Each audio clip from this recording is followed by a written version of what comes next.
سلامونه مو هرکلی کوم دوستانو، وخت مو په خیر، ستړي مشئ. د هر څه د مخه باید زه یادونه وکړم دوستانو، که زموږ چینل هم نوي سبسکرایب کړئ، سبسکرایب یې کړئ ترڅو زموږ راتلونکي ویډیوګانې په اسانۍ ترلاسه کړئ. پوهیږئ مست نجونې په اونۍ کې څو ځل کوروالی غواړي؟ په ګډ ژوند کې دا یو تر ټولو زیاته تکرار شوې پوښتنه ده چې مست نجونې او ښځې په اونۍ کې یا په میاشت کې په څو ځل ګډه چاره بسنه کوي، یا دا چې دوی په اونۍ کې او یا هم میاشت کې څو وارې ګډې چارې ترسره کړي، نو دوی ښه راضي کېږي.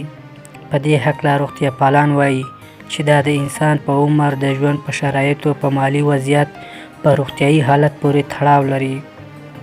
د مثال په ډول هغه نجونې چې مست طبیعت لري، د ژوند شرایط یې ښه وي، د خپل خاوند سره یوازې ژوند کوي، مالي امکانات یې پراخ وي، نو په اونۍ کې 3 ځله ګډه چاره ترسره کوي.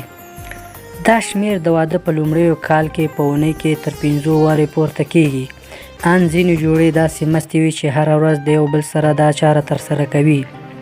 په نړیواله کچه بیا څېړنې ښیي چې تر 30 کلونو څخه کم عمر لرونکي کسان په اونۍ کې 2 ځله او د 30 څخه تر 40 کلونو پورې عمر لرونکي کسان په اونۍ کې 1 ځل ګډه چاره ترسره کوي.